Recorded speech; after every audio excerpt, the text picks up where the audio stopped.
It is beautiful out here. The views from our campsite are just amazing. Good morning. So we're about 6. Pretty windy this morning.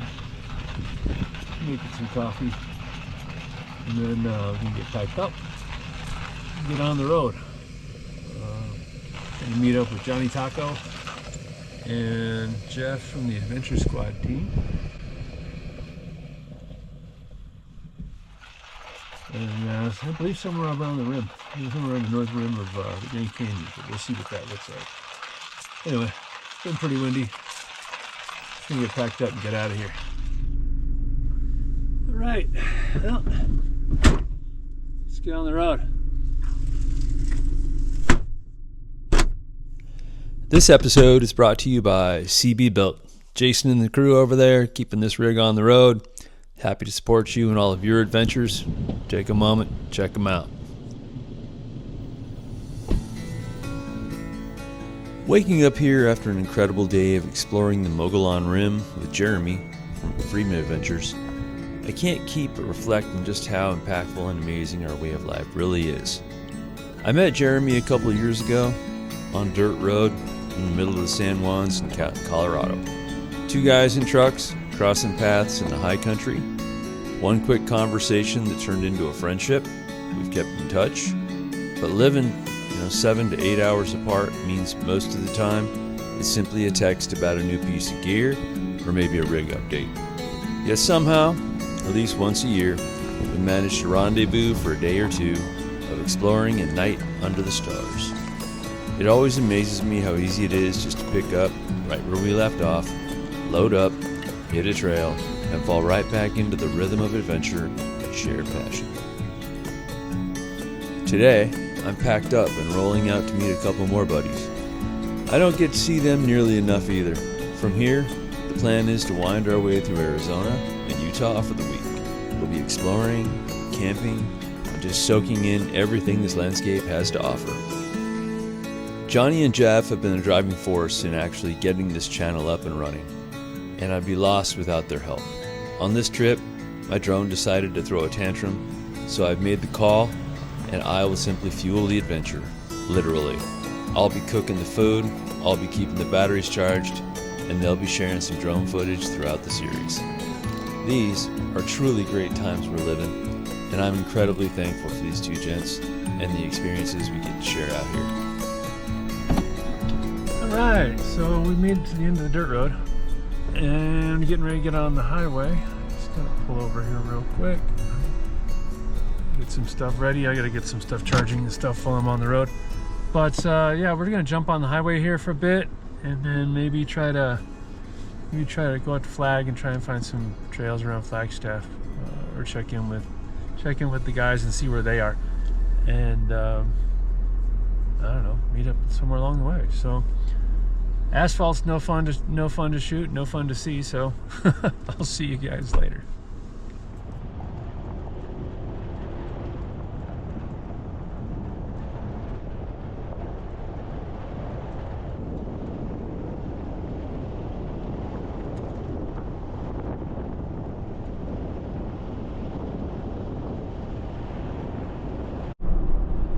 Well, as you can see, I'm back on dirt.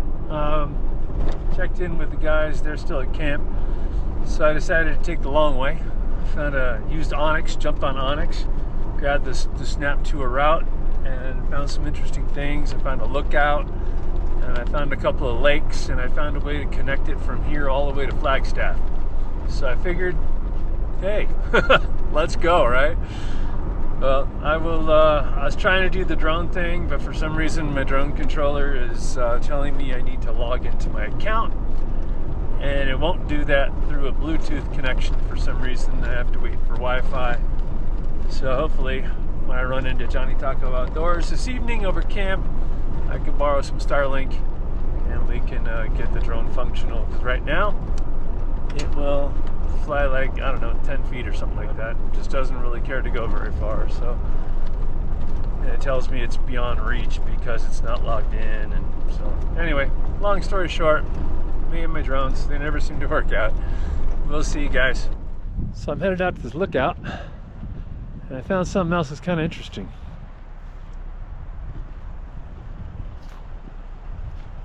It's massive. And I thought to myself, I said, "Self, what is that?" And thankfully they provided me a nice little sign. It's actually a Doppler weather radar. So if you've never seen one, that's what it looks like.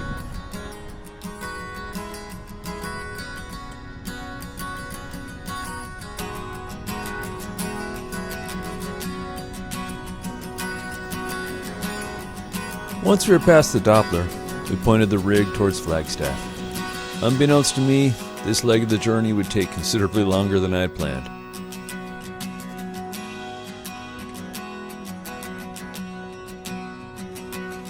The roads ahead were nothing like the well-groomed, wide, scenic byways of the Mogollon Rim.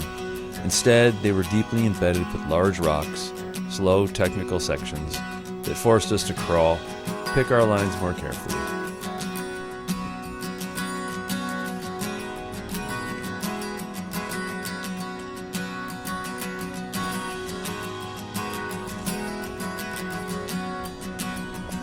Don't get me wrong, this kind of terrain is a blast for a while.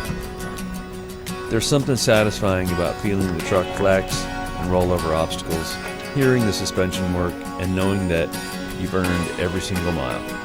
But moving at this pace has a way of wearing on you, especially when you're trying to connect with a couple buddies that are down the road and the clock feels like it's ticking and working against you.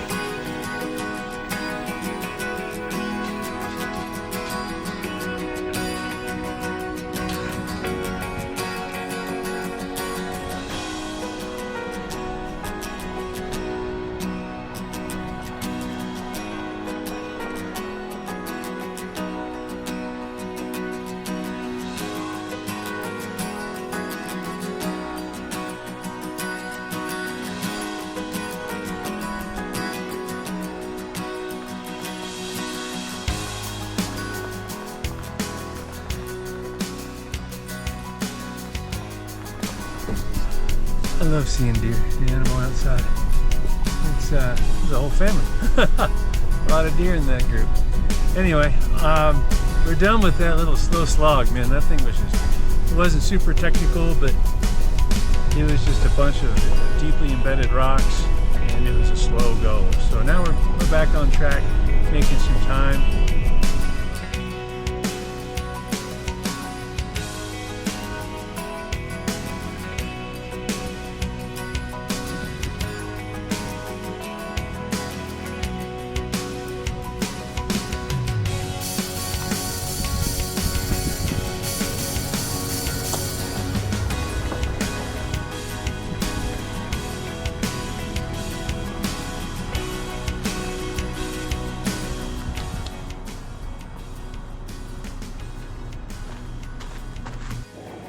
So if we look around, everything's charred, a lot of black, fresh, still smells like you're in a barbecue. But I saw a sign coming in that said there's a prescribed burn. So the good news is this is on purpose. Protecting a lot of green trees down the way. So I think they're just cleaning up some low-lying brush. But had me concerned for about a minute.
Part of that prescribed burn. They stuffed everything down in that hole. Man, you can hear it. It's just coming up through there. Interesting. I don't know if the roots are on fire or what's going on, but something's still going. As I continued north through the prescribed burn area, the landscape began to shift once again. The tight rock crawl slowly gave way to wider, smoother roads, and before long, I was finally able to pick up the pace and make up some lost time. The scent of the charred pine was still lingering in the air, the blackened trunks here and there, quiet reminders of the cycle the forest has to endure.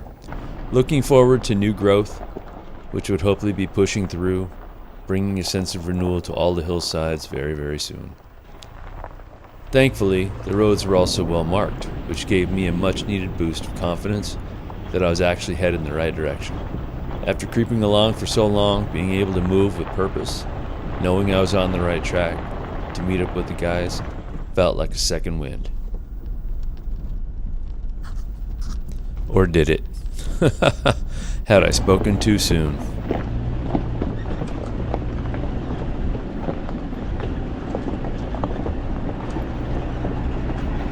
So as you can see, the terrain has changed dramatically, and it's just a really slow grind through all this rock. But anyway, we're making progress. I guess Johnny and those guys are already at the they might have made it to the trailhead, so I'm running quite a bit late, but I'll just meet them up at camp.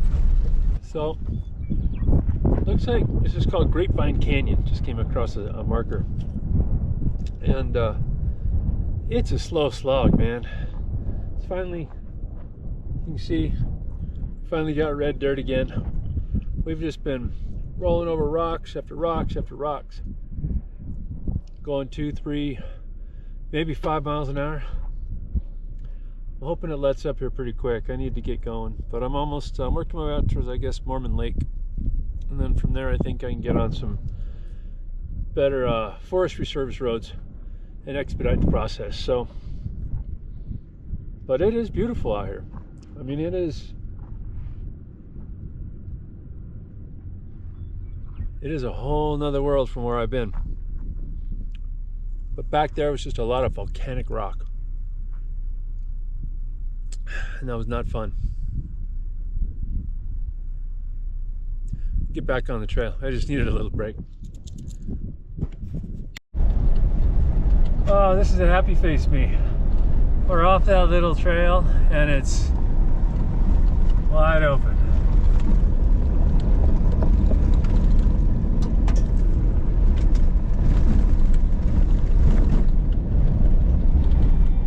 Now we'll make up some time.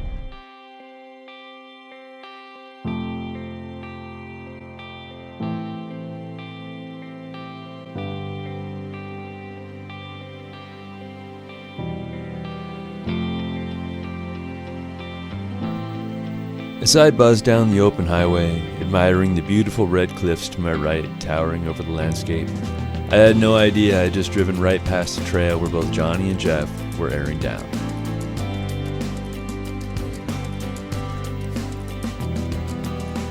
I was feeling good. I was moving with pace.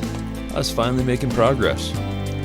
When I took the next cutoff, I settled into a nice steady rhythm as I worked my way down the dirt road.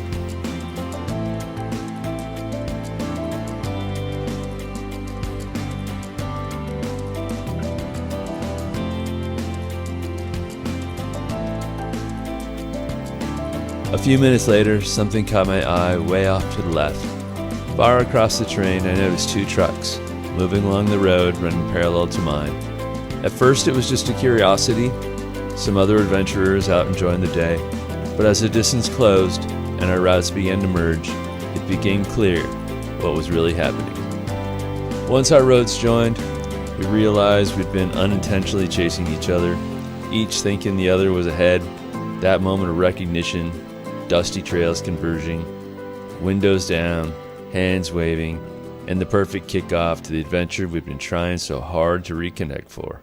All right. magic. Because this is the perfect spot. Oh, we're on channel 6, by the way. You're on channel 6. Yeah. That explains why I couldn't find it on channel 17 or channel 16. Channel 6. Is that the same GoPro from last That's the time? same GoPro from last time. Cool. This guy. I gotta get this that. guy. I think you're upside down, bro. It's okay. It'll self-correct. Yeah, well, I've been chasing these guys all day. No, I've been having really. a ton of fun though, gotta man. put out a video, bro. Huh? You just gotta put out a video. I do. When? I don't know. I have a couple saved up. Post them. And I got so much footage that I could spend some time doing stuff. Just like that, we got the whole crew together.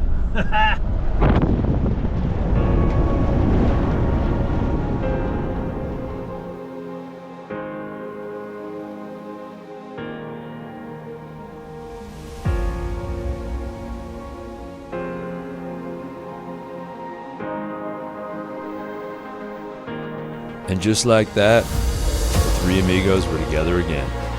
Rolling side by side across the desert, we'd spent weeks, make that months, talking about. Countless messages, map screenshots, late night plans led to this moment, where the dusty trail and all of our rigs finally braided into one.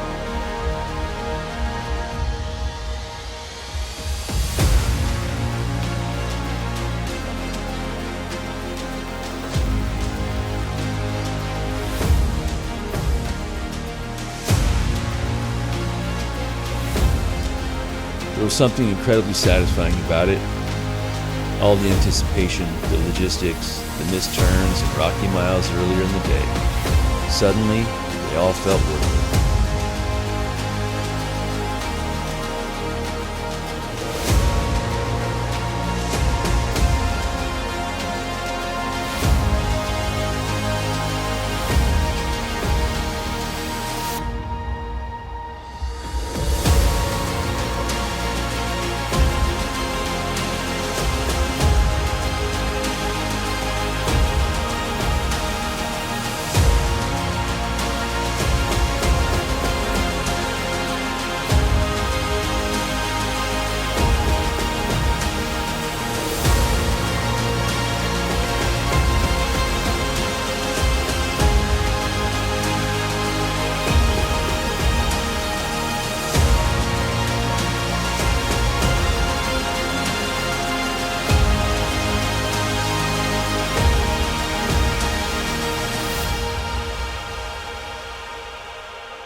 Middle of the desert. Spring. Massive water. 2 lakes. It's pretty crazy. Tons of birds taking advantage of the water. They're probably the insects. It's pretty interesting stuff. I'll have to find out some more about it.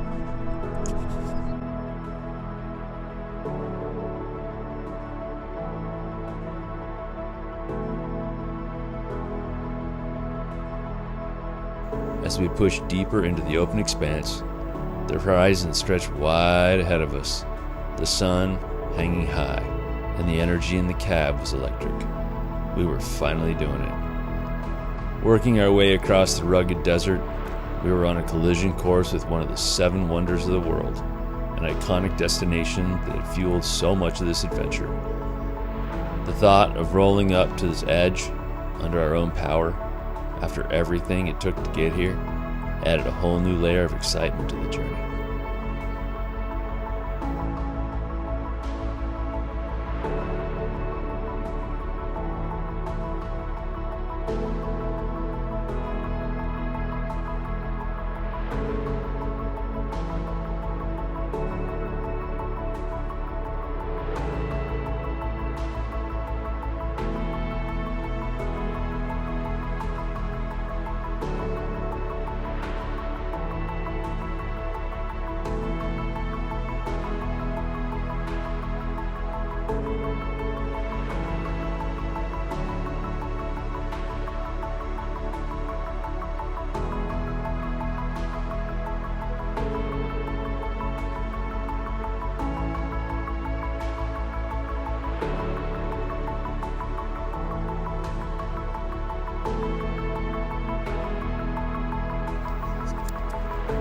Welcome to the Grand Canyon.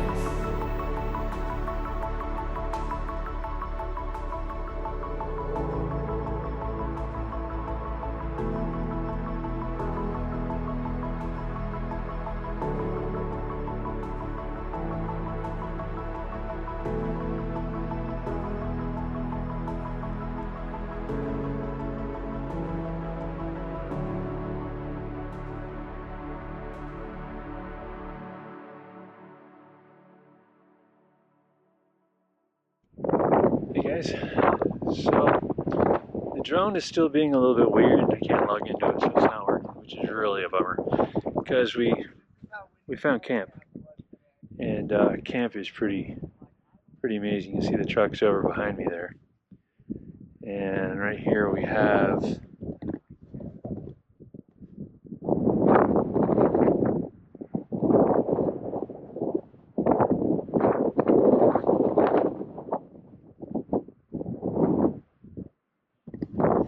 yeah, man, Grand Canyon. We're literally sitting on the edge of it, which is amazing. Front of my truck is probably 10 feet away from where it drops off. It's windy up here tonight, but hopefully it dies down as the sun goes down. We'll make some dinner, hang out. It's Adventure Squad Jeff, if you hear him in the background. He's doing a big educational piece, but it's pretty amazing. I've never been this close to this thing. It's incredible.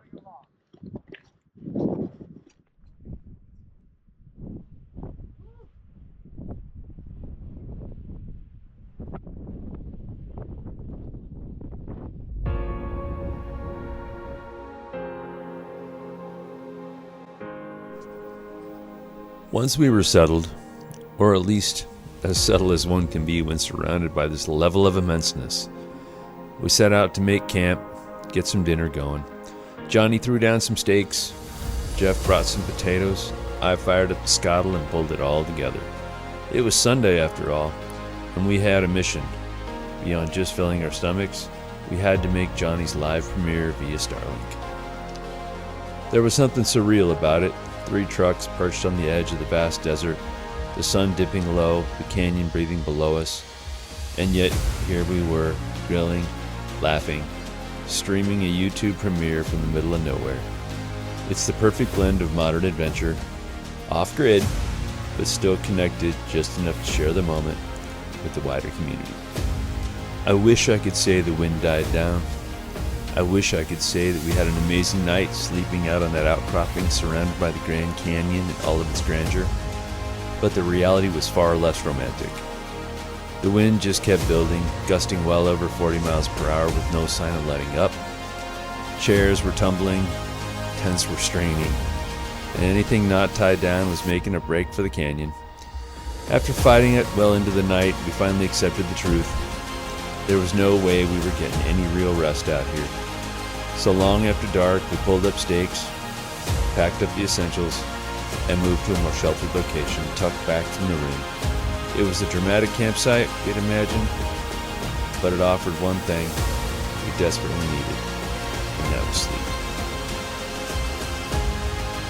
While we're wrapping this adventure up, there's many more to come, so if you've enjoyed the content, please like, subscribe, maybe even click the little bell so you'll know when we post the next one, because tomorrow we're going somewhere even more amazing. But as always, this is LFG Overland. My name's Jeff, and I really appreciate your time.